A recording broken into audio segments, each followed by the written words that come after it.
Warahmatullahi wabarakatuh.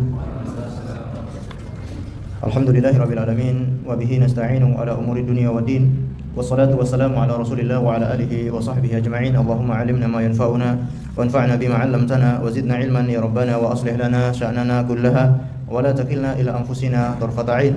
Ma'asyiral muslimin wal muslimat, kaum muslimin dan muslimat yang semoga dimuliakan oleh Allah. Kita panjatkan puji syukur kehadirat Allah Tabaraka wa Ta'ala karena banyak sekali nikmat-nikmat yang Allah limpahkan kepada kita. Nikmat Islam, nikmat iman, nikmat sunnah. Dengan nikmat-nikmat ini kita bisa menghadiri majelis ilmu, menuntut ilmu, dan kita berharap dengan majelis ilmu ini Allah Subhanahu wa Ta'ala berkenan memberikan untuk kita ilmu yang bermanfaat sehingga bisa kita amalkan sebagai bekal untuk menghadap kepada Allah Azza wa Jalla. Salawat dan taslim semoga tetap tercurahkan kepada baginda Rasulullah sallallahu alaihi wasallam, kepada seluruh keluarganya, para sahabatnya dan umatnya yang setia mengikuti tuntunannya sampai hari kiamat. Ma'asyiral muslimin dan muslimat yang dimuliakan oleh Allah, insyaallah kita lanjutkan pengajian rutin di setiap hari Selasa, yaitu membahas kitab Ahkamul Janaiz yang ditulis oleh Syekh Al-Albani rahimahullahu taala. Pada pertemuan sebelumnya kita sudah membahas bab yang ketiga, yaitu ma'alal hadirina ba'da mautihi. Apa yang dilakukan oleh orang-orang yang hadir ketika ada yang meninggal dunia. Dan sudah kita sebutkan beberapa poin, di antaranya poin yang terakhir yaitu segera melunasi hutang si mayit. Dan kita bawakan beberapa dalil, dan ada beberapa dalil yang belum kita baca di pertemuan sebelumnya. Maka kita akan baca secara singkat dalil-dalil bahwasanya dianjurkan bagi orang yang meninggal dunia, bagi walinya untuk segera melunasi hutang si mayit. Hal ini sebagaimana hadis dari Jabir bin Abdillah radhiyallahu anhu ketika beliau menyebutkan bahwasanya mereka telah memandikan seorang jenazah, kemudian mengkafani, memberikan wangi-wangian dan meletakkan untuk mau disolati. Tiba-tiba Rasulullah SAW bertanya kepada mereka, apakah orang ini memiliki hutang? Dan sampai akhir hadis ternyata orang ini memiliki hutang. Maka Rasulullah mengatakan, solatlah untuk saudara kalian.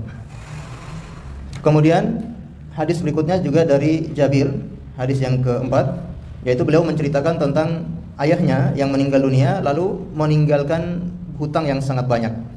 Kalau beliau sebutkan di sini, wa taraka alaihi dainan 30 wasqan. Meninggalkan hutang yaitu 30 wasak. 30 wasak. 30 wasak itu sekitar 4.500 kg ya, kurma. Jadi satu wasak itu 60 sok. Kalau satu sok itu 4 mud. Satu sok 4 mud, satu wasak 60 sok. Ini 30 wasak. Jadi kalau kita hitung sekitar 4.500 kg. Itu berapa kintal? Bukan kita lagi ton ya. 4,5 ton ya. Masya Allah, itu di kita itu banyak. Masya Allah, bisa-bisa satu gudang ya. Nah, ini hutang yang ditinggal oleh ayah Jabir bin Abdillah, dan itu Jabir yang menanggung untuk melunasi hutang tersebut. Sehingga Jabir mendatangi Rasulullah SAW, kemudian mengadukan hal tersebut. Maka Rasulullah memerintahkan untuk menyimpan kurma-kurma itu di beberapa karung. Kemudian beliau datang dan mengelilingi karung-karung itu, lalu beliau yang membagi-bagikan atau menakar kurma itu untuk dibagikan kepada orang yang menagih hutang tersebut. Dan kata Jabir, sampai semua hutang terlunasi dan kurma itu masih tersisa, bahkan masih utuh. Ini mukjizat Rasulullah SAW. Kemudian hadis yang berikutnya, yaitu hadis yang kelima dari Jabir juga. Beliau menceritakan suatu ketika Rasulullah SAW berkhutbah, kemudian memuji Allah. Lalu di akhir khutbah itu beliau menyinggung, yaitu man taraka amalan faliwarathatihi. Barang siapa yang meninggalkan harta, maka itu untuk ahli warisnya. Wa man taraka diya'an aw dainan fa'alai. Dan barang siapa yang meninggalkan keluarga ataupun meninggalkan hutang, kata Rasulullah, fa'alayya, maka itu tanggung jawab saya. Jadi di awal Rasulullah tidak mau menyolati orang yang tidak membayar hutang atau masih memiliki hutang. Tapi ketika harta kaum muslimin sudah mulai banyak, maka beliau yang menanggung hutang kaum muslimin yang meninggal dunia. Kemudian wa ilayya wa ana waliyun bil mu'minin wa fi riwayatin bi kulli mu'minin min nafsi, dan aku yang menjadi wali bagi setiap orang-orang yang beriman. Baik. Ini di antara hadis-hadis yang kita baca yang intinya adalah menganjurkan kepada para ahli mayit untuk segera melunasi hutang si mayit. Berikutnya kita masuk pada bab yang keempat, yaitu ma yazuzu lil hadirina wa ghairihim. Apa yang diperbolehkan bagi para hadirin atau orang-orang yang bertakziah dan yang lainnya. Ketika ada yang meninggal dunia, kemudian datang orang-orang untuk bertakziah, maka apa yang dibolehkan bagi mereka?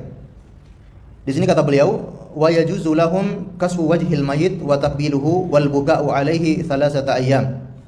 Diperbolehkan bagi mereka, apakah bagi keluarga si mayit atau bagi orang-orang yang hadir untuk bertakziah, itu kasfu wajhil mayyit, menyingkap atau membuka wajah si mayit. Wa taqbiluhu, kemudian diperbolehkan untuk menciumnya. Wal buka'u alaihi thalathata ayyam, kemudian diperbolehkan untuk menangisi si mayit tersebut selama 3 hari. Jadi ini boleh. Ketika kita datang kepada saudara kita yang meninggal dunia, boleh kita menyingkap wajahnya. Yang mana kalau kita jelaskan di pembahasan sebelumnya, ketika orang meninggal dunia, apa yang kita lakukan? Kita menutupi mayit itu dengan kain. Sekujur tubuhnya kita tutup dengan kain. Nah, ketika ada yang datang ingin menyaksikan si mayit tersebut, maka boleh baginya untuk menyingkap wajahnya, melihat wajah si mayit tersebut. Kemudian wa taqbiluhu, dan boleh mencium wajah si mayit tersebut. Namun ini tetap berlaku ya, hukum mahram kemudian yang bukan mahram ini juga tetap berlaku, apakah kepada yang hidup maupun yang mati. Misalkan bagi seorang laki-laki tidak boleh dia mencium wanita yang bukan mahramnya atau sebaliknya. Nah, kalau bagi mereka yang mahram atau bagi sesama jenis, laki-laki dengan laki-laki, perempuan dengan perempuan, boleh bagi mereka untuk mencium si mayit, mencium wajah si mayit. Di antara yang bagian yang boleh dicium di antaranya seperti pipi, kemudian kening, ya, mata dan seterusnya. Wal buka'u alaihi thalathata ayyam, dan boleh menangis untuk si mayit itu selama 3 hari. Dan menangis di sini menangis yang wajar, menangis yang tabiat, yang menjadi fitrah manusia, bukan menangis ratapan. Kalau menangis ratapan itu hukumnya haram, an-niyahah, itu berbeda. Menangis yang masih normal, sebagaimana seorang yang merasa sedih ditinggal wafat oleh orang yang dia cintai, maka dia menangis dalam kadar yang masih normal. Maka ini dibolehkan. Dan di sini beliau akan membawakan beberapa hadis. Wa fi dzalika ahadits, dan yang demikian itu ada beberapa hadis. Al-awwal, yang pertama, hadis dari An Jabir bin Abdullah radhiyallahu anhuma qala, dari Jabir bin Abdullah radhiyallahu anhuma berkata, "Lamma qutila abi, ja'altu akshifu thawba an wajhihi abki." Ketika ayahku terbunuh, meninggal dunia, ja'altu akshifu thawb, maka aku pun menyingkap kain yang menutupi wajahnya, abki, kemudian aku pun menangis. Jadi ini dalil bahwasanya menyingkap wajah si mayit itu boleh, sebagaimana perbuatan sahabat Jabir bin Abdullah. Kemudian beliau menangis, wa nahauni wan nabiyyu sallallahu alaihi wasallam la yanhani, dan orang-orang itu melarang saya.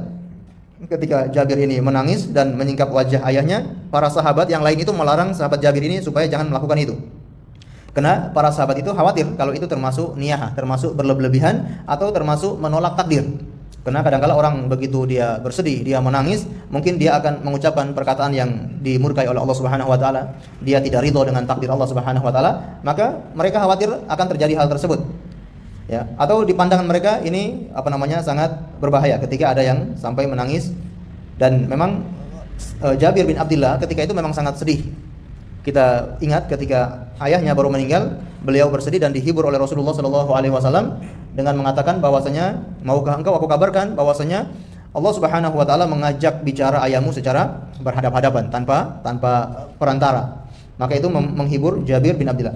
Meskipun sudah dihibur seperti itu, beliau masih menyimpan kesedihan. Maka ketika ayahnya ditutupi dengan kain, maka beliau menyingkap wajah ayahnya, lalu beliau pun menangis. Dan di sini wan Nabi sallallahu alaihi wasallam la yanhani. Akan tetapi Nabi sallallahu alaihi wasallam itu tidak melarang saya. Ini dalil bahwasanya perbuatan ini dibolehkan. Kenapa? Karena Nabi sallallahu alaihi wasallam itu tidak melarang beliau. Dan kita tahu di antara pengertian sunnah Nabi adalah takrir, apa yang disetujui oleh Nabi sallallahu alaihi wasallam. Sunnah itu apa yang diucapkan oleh Nabi sallallahu alaihi wasallam, kemudian apa yang diperbuat oleh Nabi sallallahu alaihi wasallam, dan apa yang disetujui oleh Nabi sallallahu alaihi wasallam. Di antara bentuk setujunya Nabi sallallahu alaihi wasallam adalah beliau tidak melarang. Ketika beliau melihat ada sahabat yang melakukan perbuatan tertentu, beliau diam, tidak melarang, itu artinya setuju. Nah, yang disebut dengan istilah apa tadi? Takrir, yaitu persetujuan Nabi sallallahu alaihi wasallam. Seperti Rasulullah sallallahu alaihi wasallam melihat sebagian sahabat yang makan daging biawak, lalu ditawarkan kepada beliau, maka beliau mengatakan ini bukan makanan kaum saya. Dan beliau tidak melarang. Beliau tidak melarang sahabat yang mengkonsumsi daging biawak padang pasir tersebut. Nah, ini persetujuan dari Nabi sallallahu alaihi wasallam. Karena seorang nabi itu tidak boleh dia diam terhadap sebuah kesalahan. Haram hukumnya bagi seorang nabi ketika ada kemungkaran tapi dia diam. Nah, ini hukumnya haram bagi Nabi sallallahu alaihi wasallam. Maka ketika ada sesuatu itu salah, beliau langsung menegur. Beliau langsung mencegah kesalahan tersebut. Nah, ketika ada perbuatan lalu didiamkan oleh Nabi sallallahu alaihi wasallam, itulah beliau setuju dan itu menjadi sunnah. Kemudian fa'amara bihi an-nabiy sallallahu alaihi wasallam farufi'a. Maka Rasulullah SAW kemudian memerintahkan untuk digotong atau untuk diangkat jenazah tersebut. Fa'azalat ammati Fatimah tabki. Maka begitu diangkat, digotong, maka bibi saya yaitu Fatimah menangis melihat hal tersebut. Faqala Nabi sallallahu alaihi wasallam, maka Rasulullah SAW kemudian bersabda, tabkin au la tabkin, ya. Menangis atau tidak menangis, mazalatil malaikatu tudilluhu bi ajnihatiha hatta rafa'tumu.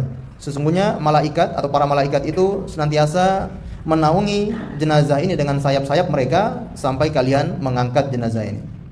Ini keistimewaan ayah Jabir bin Abdullah, siapa namanya? Abdullah bin Haram, masyaallah. Ya, Abdullah bin Haram. Ini keistimewaan beliau.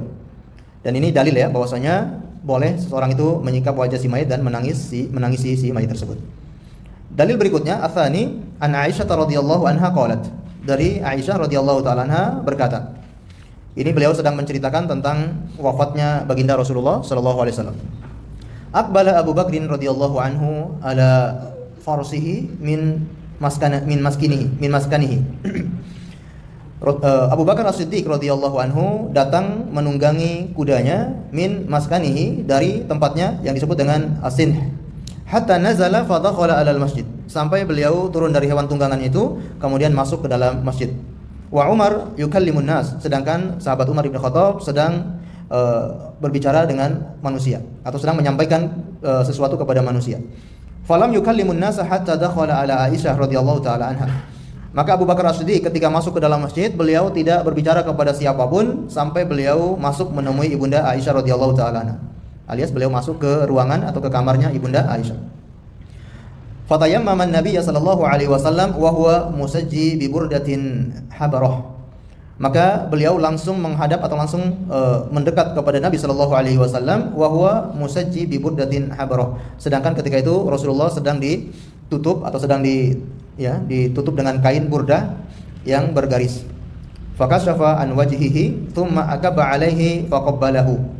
Maka Abu Bakar As-Siddiq kemudian menyingkap wajah Rasulullah sallallahu alaihi wasallam, kemudian beliau bersimpuh, kemudian qabbalahu, mencium baina ainai, mencium di antara kedua mata Rasulullah sallallahu alaihi wasallam. Berarti apanya? Kening, ya, mencium keningnya Rasulullah sallallahu alaihi wasallam. Tsumma baka, kemudian Abu Bakar menangis. Faqala bi abi anta wa ummi ya nabiyallah la yajma'allahu 'alaika mautatain. Ya, ayah dan ibuku sebagai tebusannya wahai Nabi Allah, tidak akan berkumpul kepadamu dua kali kematian. Artinya kematianmu inilah kematian yang selamanya, tidak mungkin engkau mati dua kali. Ammal mautatul lati 'alaika faqad mitta. Adapun kematian yang sudah ditakdirkan kepadamu, maka kamu sudah mendapatinya, kamu sudah meninggal sekarang. Wa fi riwayatin laqad mittal mautal lati la tamutu ba'daha. Sesungguhnya engkau telah meninggal dunia sebagaimana engkau tidak akan meninggal setelahnya.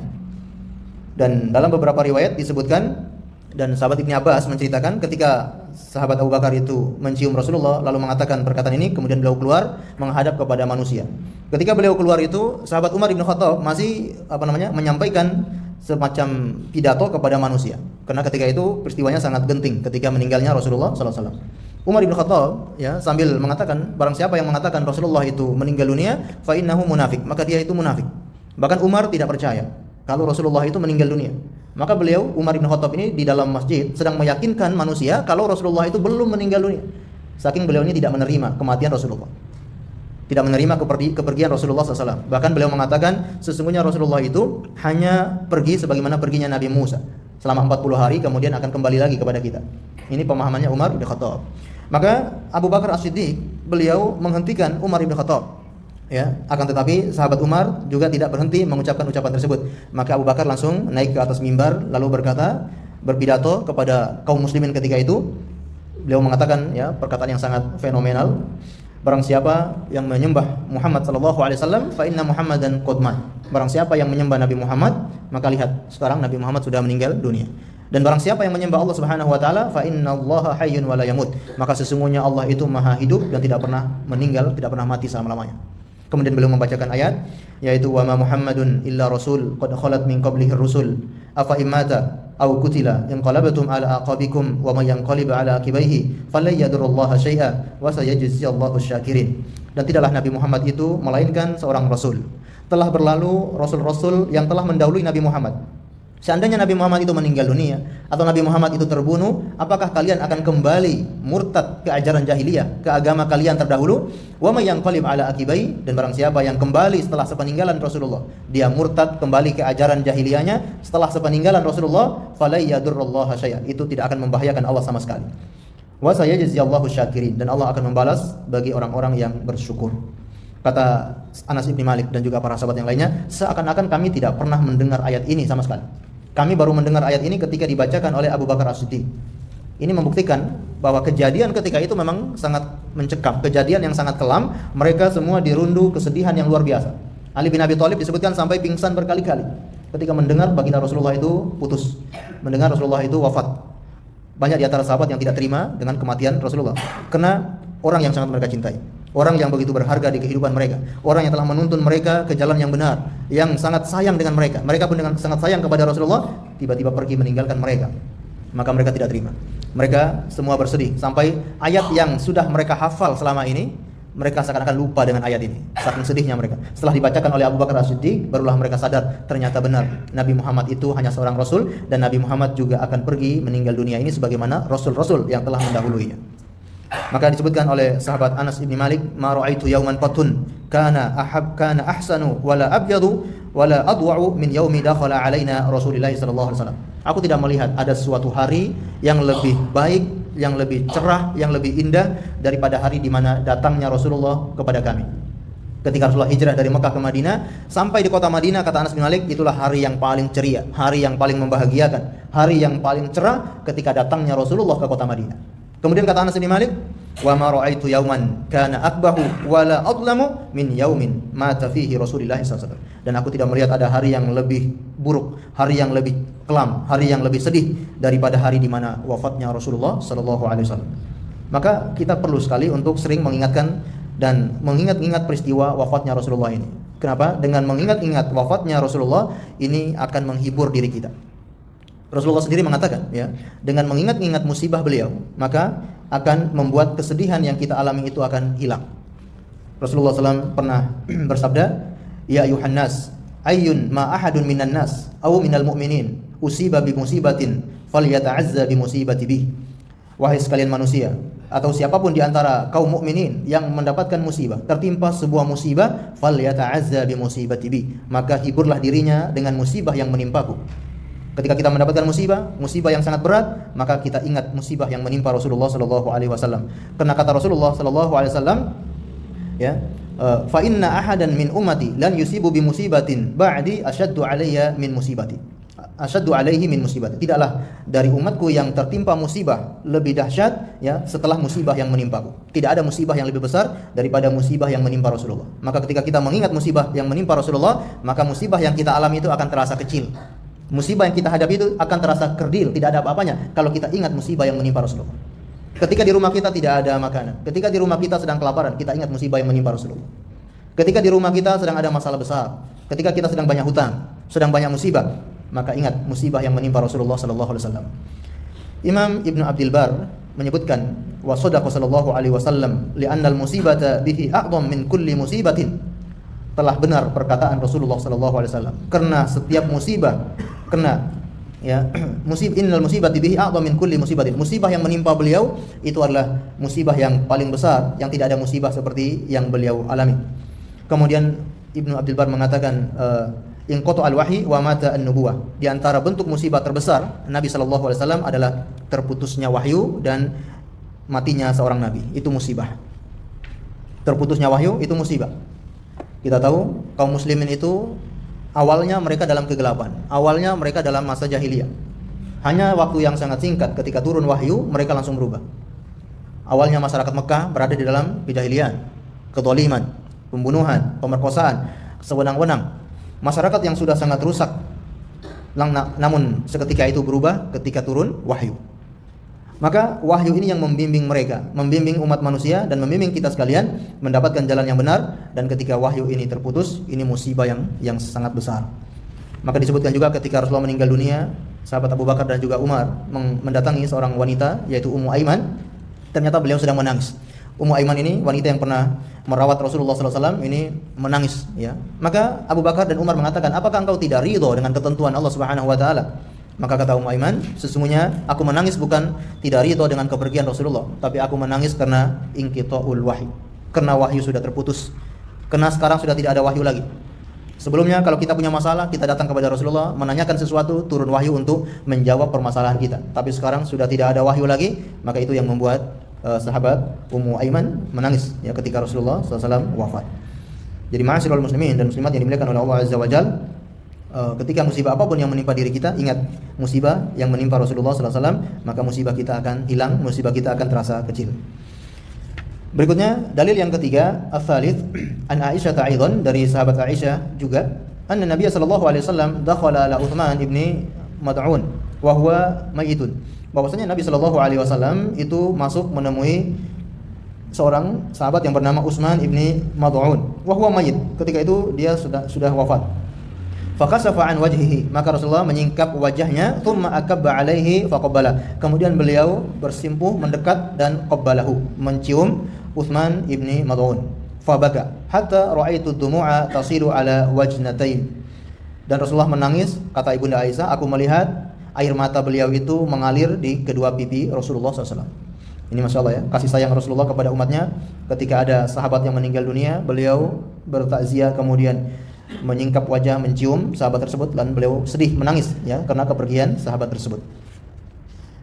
Ini seorang pemimpin, ya, seorang presiden, seorang amir, seorang panglima.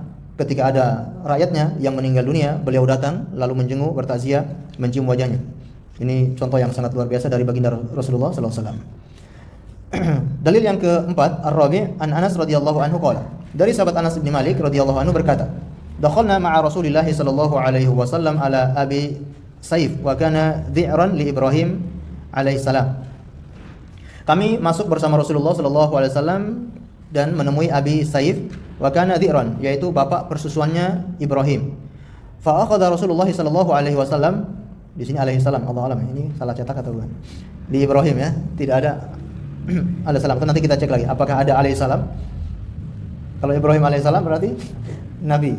Ini Ibrahim bukan alaihissalam, tapi Ibrahim anaknya Rasulullah SAW. Baik. Ada yang punya cetakan ada alaihissalam atau tidak ada? Semuanya ada alaihissalam. Semuanya ada alaihissalam. Enggak ada. Berarti cuma di sini, ya. Baik, berarti memang tidak ada, ya. Di Ibrahim. Jadi Abi Saif itu bapak persusuannya Ibrahim, yaitu anak Rasulullah SAW. Fa akhadha Rasulullah SAW Ibrahim wa qabbalahu wa shammahu, thumma dakhalna alaihi ba'da dzalika wa Ibrahimu yajudu bi nafsihi.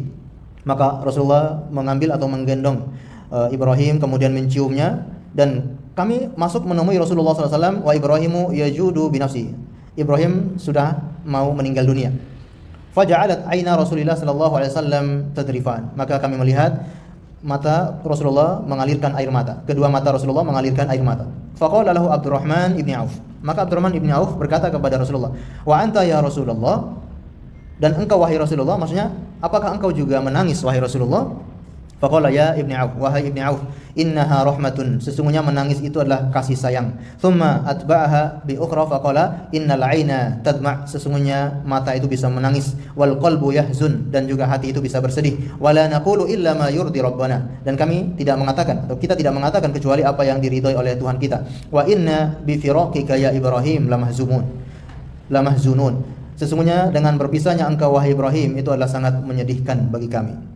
Jadi ini dalil bahwasanya Rasulullah SAW juga menangis, ya, ketika ada orang yang beliau cintai meninggal dunia, beliau menangis, dan itu karena rahmah, karena kasih sayang beliau, ya, dan juga memang itu manusiawi ketika orang yang kita cintai meninggal dunia, maka kita akan merasa sedih dan juga bisa menangis. Namun di sini beliau menekankan, ya, wala naqulu illa ma yurdi rabbana, akan tapi kita tidak mengucapkan kecuali yang diridhoi oleh Allah Subhanahu wa taala.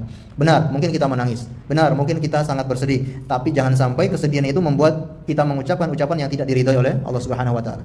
Jangan sampai gara-gara kita sedih, jangan sampai gara-gara kita menangis kemudian kita mengucapkan celaan, kita mengucapkan umpatan, atau bahkan kita mencela Allah Subhanahu wa taala, mencela takdir Allah Subhanahu wa taala. Ini tentu akan mendatangkan murkanya Allah Subhanahu wa taala.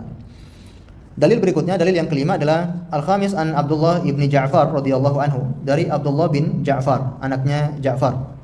Ja'far itu siapa? Ja'far itu sepupunya Rasulullah SAW, Ja'far bin Abi Thalib. An Abdullah ibni Ja'far radhiyallahu anhu, dari Abdullah bin Ja'far radhiyallahu anhu, anna Nabiy sallallahu alaihi wasallam amhala ala Ja'far thalathan ay ya'tihim. Sesungguhnya Nabi sallallahu alaihi wasallam itu membiarkan atau menunda kepada keluarga Ja'far selama 3 hari. Lalu beliau mendatangi mereka.